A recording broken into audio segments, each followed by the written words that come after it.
How is the art scene ticking? Everything we always wanted to know about art. A podcast of Petra Lossen. Nicola Verlato is an Italian painter, sculptor, architect, musician and videomaker. He started to paint and model sculptures as a child and sold his first artwork at the age of only 9. You will find his artworks in big collections and museums around the globe. In 1992, he has started to implement his working process with the new CGI technologies. In this field, he is certainly a pioneer, if not the very first to have combined traditional painting and digital modeling. Nicola will explain us in this podcast what working with CGI means and much more. Hello, Nicola Verlato. Hello, Petra. Hi. I'm very, very happy that you are with me in this podcast, and we will talk about you and your work. Yeah, as I learned, you started very, very early as a kid, right? How old have you been when you started with painting and sculpting and so on? I don't even remember when I really started because I was so little. Let's say that the first thing I was starting to do in let's call it creative field was like to play with Lego, but I was 2 years old. At least that's what my mother tells me all the time. I was really obsessed with that. But then soon after that, I started to draw, to sculpt, because I was living in the countryside, and we have a very good, terrain there that was almost clay. So I was making a lot of little sculptures. I was like I really wanted to be a sculptor when I was a little kid, but then, and also, on one side I was obsessed with sculpture, but I was also very insisting with my parents. So I was able to get to a sculpture laboratory nearby my home, and they were working with marble, but there was no way to have such a little kid there in that environment, That's so dangerous, right? Yeah, super dangerous. So so my father, but I was so insistent that my father had to bring me there, So, and then I saw with my eyes it was not possible. So then I opted for drawing and then painting.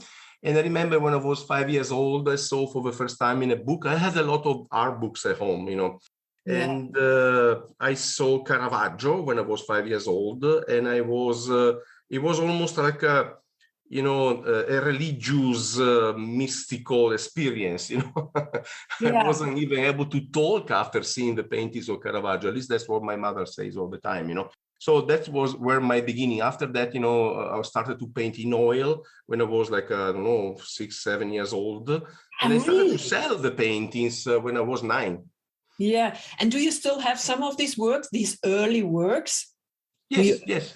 Yeah, also the sculptures and so on. Oh, that's fantastic. No, the sculptures not, because, I didn't have a technique at that time. I didn't know how to cook them, all these kind of things, So, I understand. Yeah, sculpture is more difficult. It has it needs more, let's say, technical abilities compared with the painting, at least, at the beginning. Yeah. So you were absolutely clear what your profession will be for your. Absolutely. Do you have siblings? Yes, we were like 4. Are they also into art? In a way, but not like me, So no, let's say not about painting and sculpture, but my sister studied singing and music. We all studied music. For example. So the family is into culture. Yes, very much. It was particularly, both my father and my mother. My mother, I think she did it in a more like a passionate way.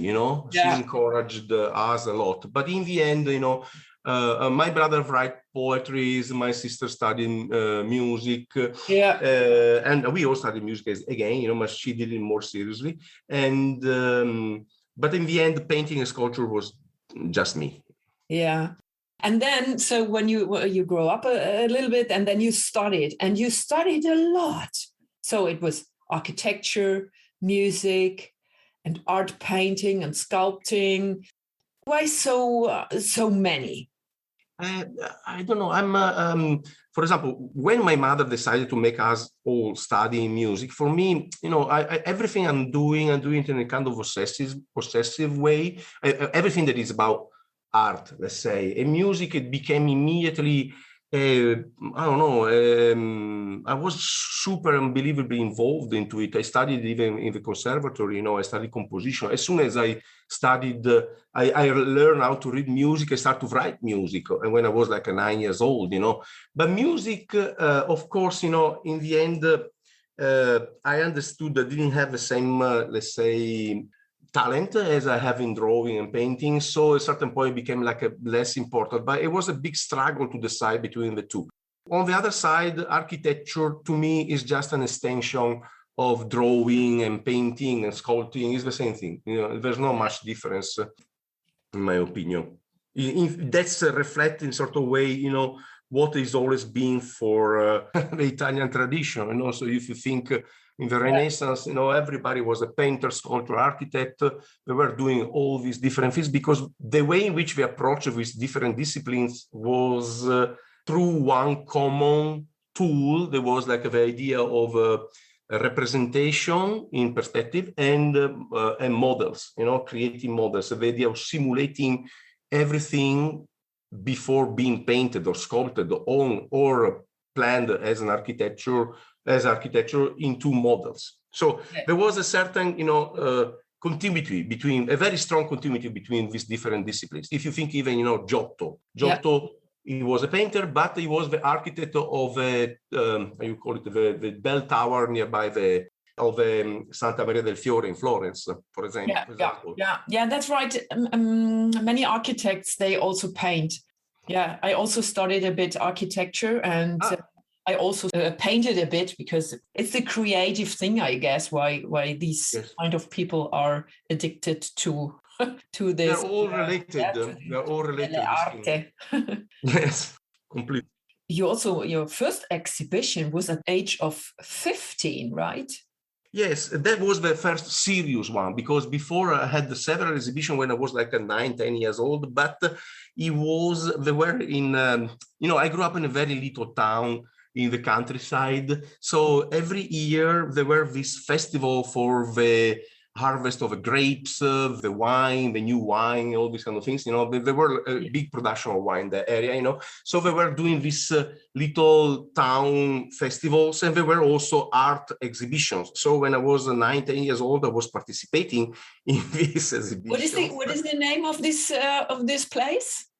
They were called sagre in Italian. Sagre is meaning like festivals, let's say. The place where I grew up was Meledo, is a super little town nearby Vicenza. Yeah, okay. Vicenza, in Veneto, not far from Venice. Yeah. And I was born in Verona, but my family moved after a few years in the countryside of Vicenza to produce wine, because that's what my father was doing, Are you also producing wine? Me? No, my family? No, not anymore. No, since a long, long time. Okay. They stopped it many years ago. Okay. Yeah, it was like until I was like, I don't know, 17, something like this. No, okay. So your artwork hinges materialization of modern and ancient narratives and mythologies to demonstrate the absolute continuity of the central themes of mankind that continually adapt to the changes of time while maintaining their recognizability. Explain us what does this mean? Yes, it sounds complicated. In reality, it's not so complicated. It's meaning that, if you look at all the, I think that, what we do as humans, for the largest part in terms of culture, is to constantly creating narratives and mythologies, it's in a way, it probably is our main activity. And I think by working on these narratives, what's happening that you discover that they're always the same thing, that is constantly adapted to the new needs that we have, but in the end, the structure are always the same. So but by painting them is in a way to show how much these new narratives looks like the old ones, and by doing that, you discover this continuity of a human kind, and it's a continuity in time and in space, because mythologies from Africa are super similar to the ones from Finland and to the ones in Japan and to the ones in the Mediterranean. So there are this common structure. And by making these paintings, I like to underline this homogeneity and continuity in time and space, particularly in time, because we suffer a lot of this anguish, that on one side our culture is telling us, oh, we are going to progress toward the future, but by doing this, we also have a feeling of a loss of what we left behind us, and then you see that by working and comparing different narratives coming from different times, you see that there's no loss of anything. We are always the same thing, and nothing is changing for real. That's in the deep structure of our understanding of the world, we are still the same thing, nothing changed in a sort of way, from us and people 3,000 years ago, even more. Yeah. So that's in a way, what art, in my opinion, does, if it's approached in a certain way, because art does many different things. But of course, my way to approach it is to underline this continuity, the continuity of the human race in some way. Yeah. And the style you are using, can we say it's photorealism? Can even be said that, but honestly, I think that it can be said like that. Really, but at the same time, right? Huh? It's not really photorealism. No, because in fact, is based on completely different kind of basis than photorealism. Photorealism, of course, was like this assumption that the photography is the way through which we see the world, and then the painter was, let's say, assuming this structure of a photography as the foundation of painting. In my opinion, what I'm trying to do is to overcome completely photography with new medias, and I'm building up my own maquettes, let's say, as an architect does, which are like figures, and everything is the painting is prepared already, three-dimensionally, and copying from these maquettes. These maquettes can be made in clay, or I make them in CGI with a computer, for example, more recently. So I'm trying to overcome the photography paradigm to enter into a new one that is the one we are living today, that is the one of CGI, the video games, all these kind of things, So I'm moving out from that, Of course, my work is, on one side, is very realistic, but the other side is also very idealized because it comes from a construction. Yeah. When we look at it, then it is so detailed, let's say. So how long does it take to paint a work, for example, 1 by 2 meters? Yeah, it takes like a hair. It's more or less in the end, after so many years I'm working, I'm being able to tell you more or less how much it is, but it's never really clear, it's around 40 days, something like that. Okay. Yeah. For one work. Yeah. You use for these paintings the so-called CGI technique. Yes. So CGI is like computer graphic, is images generated by the computer.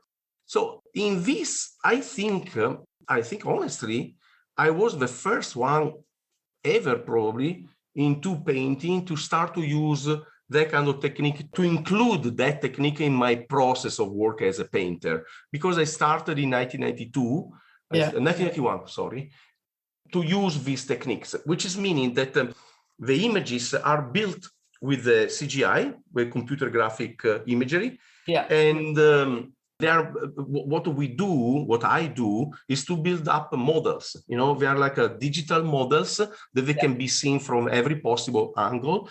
They can be, you can put virtual lights onto them. You can put them in certain perspectives. So there is a lot of possibilities that you can operate with these kind of tools. But on the other side, it is something that is creating a new kind of aesthetic.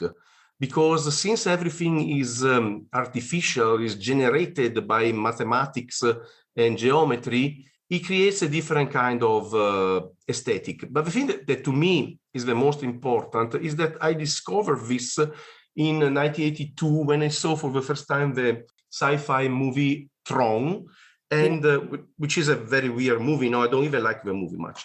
But it was the first movie in which we were like entire sequences generated with a computer, in CGI. And I was super impressed immediately because some of those imageries were looking exactly like some drawings made by the Renaissance painters at the beginning of the 15th century. I was thinking, it is exactly the same thing. 600 years after. So I understood immediately that if I wanted to keep working into this classic kind of area, of expression, I had to absolutely appropriate these techniques, because that would have been the revitalization of classic imagery, So of course, during the 80s, it was super complicated, because it was too expensive. It was even too complicated just to learn to do those things. But during the 90s, things started to be more, let's say, cheaper and easier to approach. So finally, I was able to have my own computer, my programs, and then I was able to get this step into the process of painting making for me. Yeah. So did I understand right? You have these models in the computer and you can turn them. It's a 3D, but you don't produce from that sculptures. You use it for your paintings. Only as a reference, Only as a reference. I paint completely from scratch from the canvas. Those are just there's no protection on the canvas from the computer. No. Okay. So your paintings are freehand. Yes, freehand. Yeah, completely. Okay. For some elements, I transfer some elements. I just, how to say, I put some carbon behind the prints of some elements, and then I transfer them on the canvas because maybe they are more geometrical elements. But the thing that I think is extremely important still is never underestimate the moment in which you start to paint on the canvas. It doesn't have to be just an execution or something that is being made elsewhere. It has to be something that you elaborate on the canvas. Painting is thinking. You think the form, and you can't avoid that. So I use them just as a reference. All your subjects are figurative, and your paintings are provoking, and they are full of energy. For me, it's a very special way or style how you show the movement, because when we watch your paintings, we can feel that they are in a movement still. Absolutely. I'm very happy that you underlined that, because that's exactly what I want to convey with my paintings, because I'm fascinated. It's clear, by watching my paintings, you absolutely see that the only subject I'm interested about is the body movement.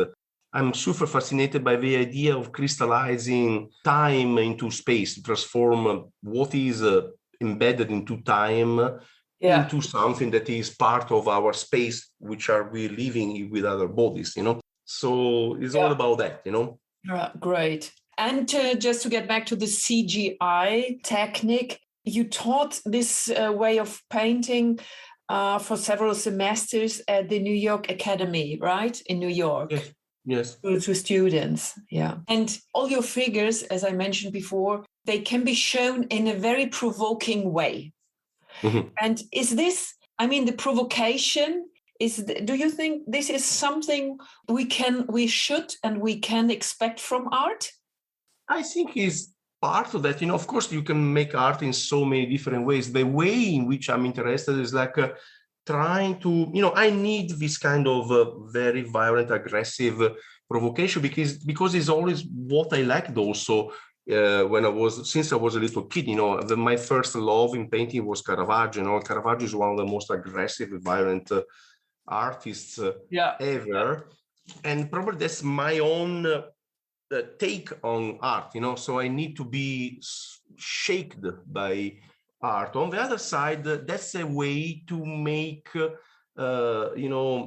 the presence of these painted figures more, how to say, present, let's say, in our world. It's in a sort of way that the figure is telling you, hey, look at me, I'm here with you. Exactly, yeah. It's like a bam. It's like exactly. a bam. another thing, I'm Italian, I grew up in the, among all these monuments and sculptures and paintings, and you just enter into churches, you see paintings of martyrdoms, people cut in pieces, There's no way to get out of it, right? No. In Italy, we have a very dramatic point of view on things. Drammatico. Esattamente. So it's very theatrical, everything, on the other side is like a very close to this Greek and Roman roots also, that they passed through Catholicism, at a certain point, Christianity adapted to this roots, and then they started to embed this imagery again into the Christianity, but the actual roots, the origin of all of this is really coming from ancient Greece, tragedy, to show, the inner absurdity of life in a sort of way, this constant conflicts, that we are going through in our life. So by doing that, by insisting on that, it's still, the same thing we were talking since the beginning, what make us still the same kind of humans as we were like 5,000 years ago, or even more, is this sort of way, this incapacity to get completely the meaning of things, So the absurdity of life shows itself through these conflicts. And that's why representing them is always showing how we never change, because if you read some Greek tragedies, are the most astonishing piece of literature ever written, because they are putting you in front of this difficulty that we have to understand what we do in this place, first of all, You lived a couple of years in Los Angeles, and you also lived in New York. So we know they are not Italian.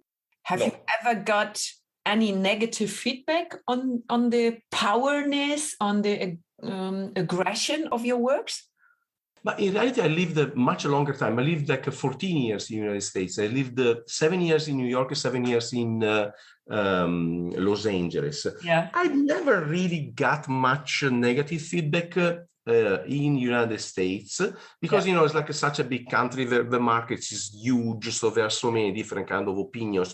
Of course, maybe they didn't tell me, and I got recently some very negative opinions about some of the paintings, but it's because the United States, they're going through a very complicated phase of their history, I think, in this moment. I got more negative feedback here in Italy, from the people. Really? Unbelievable.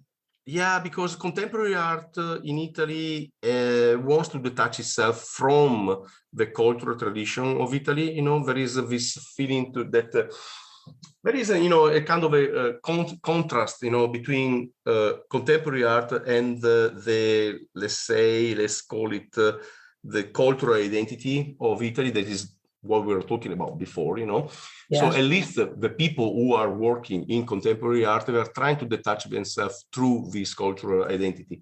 And so I got more negative feedback here, because they want to be more American than the Americans, more British than the British. The people working. I understand. You understand? It's almost like a caricature or something else. Yeah, from my point of view, I mean, if art is not in a kind of a provoking way, then it is so, softly. I think it was Monet who said, life is strange enough or hard enough.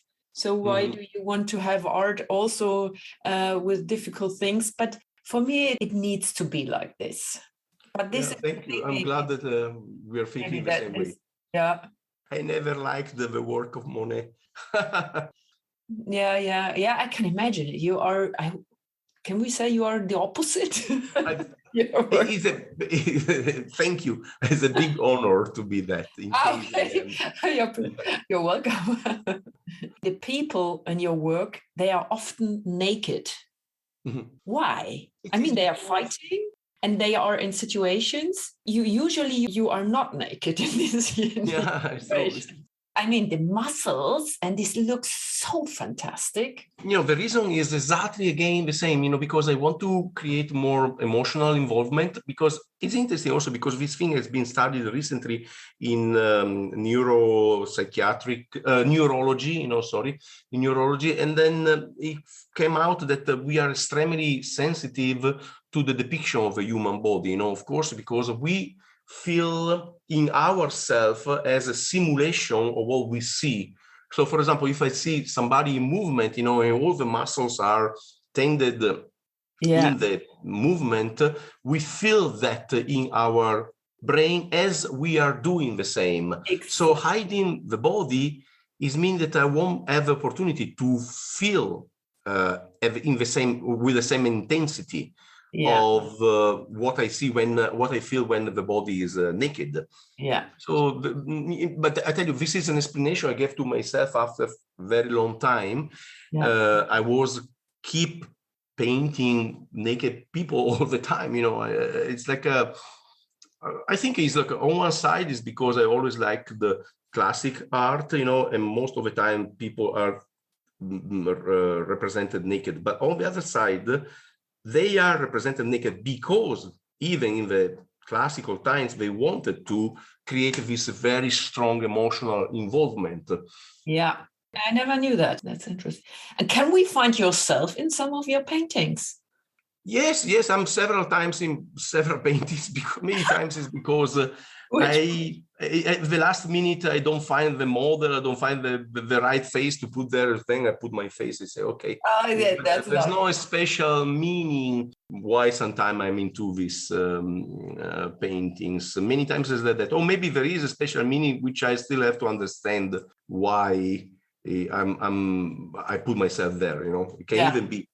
Oh, yeah, interesting. Yeah, it happened so many times. One of the best self-portraits is the crazy self-portrait that Michelangelo made in The Last Judgment, in which he showed himself as the skin of Saint Bartholomew. It's like it's just an empty skin, but you see that it was him, the face completely deformed without the body in it. Yeah. That's one of the most dramatic, horrific self-portraits ever made, I think. Yeah. Nicola, where do you get your ideas from for your paintings?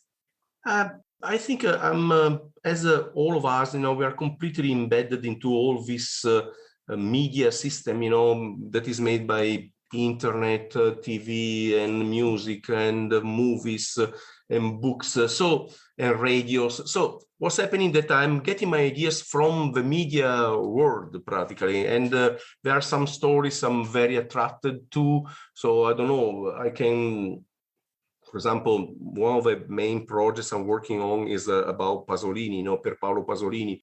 It happened because I heard some people talking about him at the radio, and then I was thinking, okay, I want to do something about him because I was very impressed by the story. So let's say that all my ideas are coming from this kind of, there are two kinds of ideas, from narratives, and then from my reflections about painting itself. There are two sides of my production, let's say. The side that is more conceptual, let's say, that is about art itself, and the other one that is about narratives. Yeah. And which one is the most important work for you from your works? Well, they are both important. It's like a writer that is also a philosopher, let's say. On one side, you write a story, you write a novel. On the other side, you write a little treatise about your ideas about writing, for example. They're both important, but probably, let's say, the final goal for me is to work on these narratives. That's probably what I'm trying to do for real, like if I'm going to be a possibility, going to be my contribution to society in a way, is about representing these narratives. Probably you're right. Probably that one is the most important. Okay.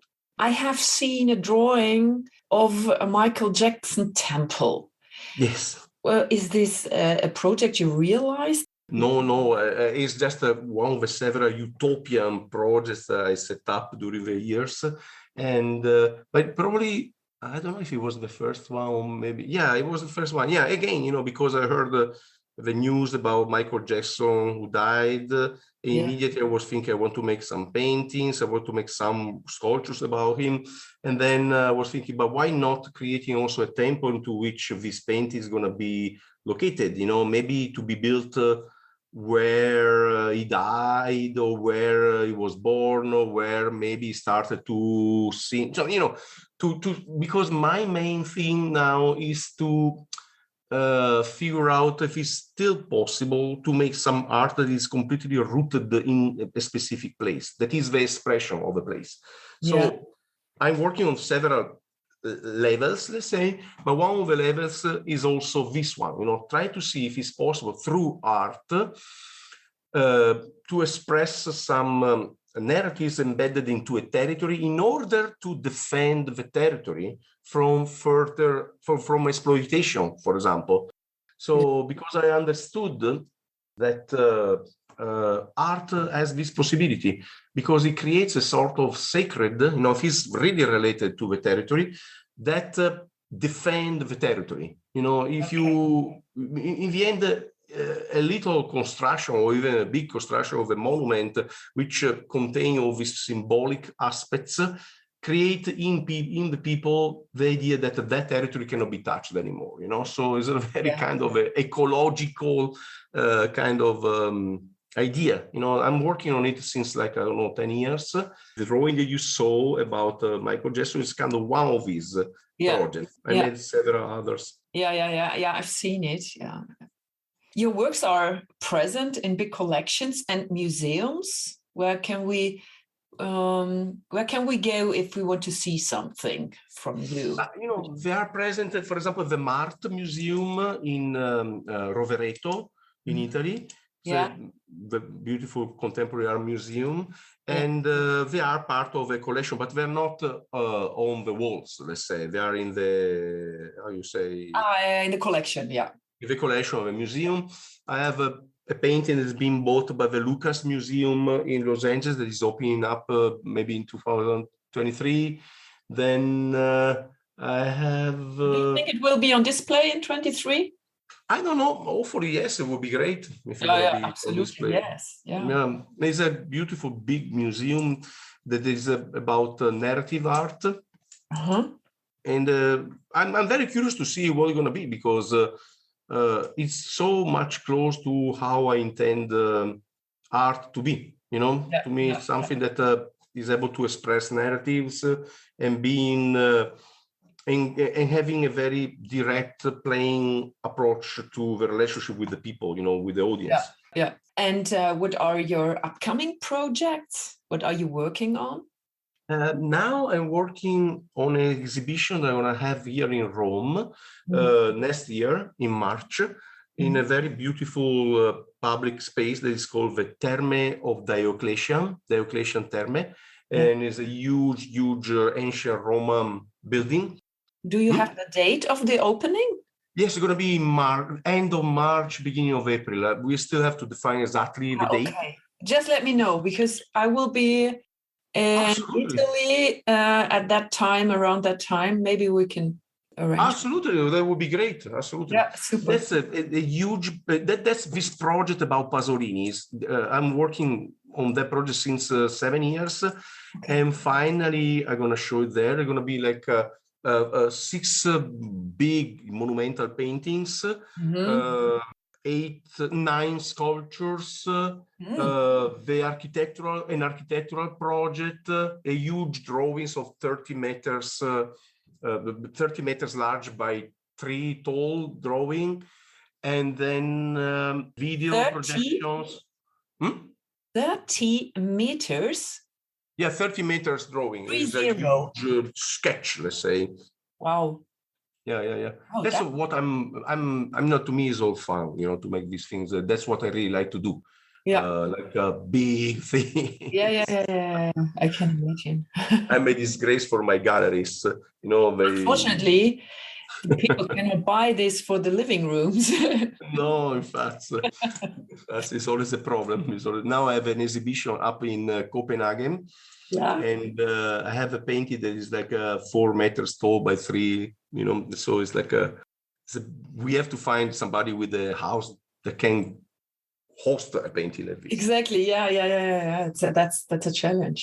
But I do also smaller painting. Yeah.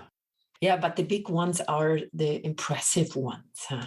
Yes, because you are, it's kind of, you are getting on the same scale with the figures in the painting, so sometimes the figures are even bigger than, so it's like a very strong relationship between the viewer and the painting. Of course, even small paintings creates a extremely, important emotional relationship, but the big, large monumental scale for me is my favorite. Mine too, definitely. Nicola, it was so great to talk to you. I learned a lot. It's really, really interesting, I must say, and I'm looking forward to see what you're working on and how it's going on. Thank you so much that you took your time for us to explain your work and the background and everything. Thank you so much for this opportunity. It's been really great to talk with you, Petra. Thank you. Okay. Thank you.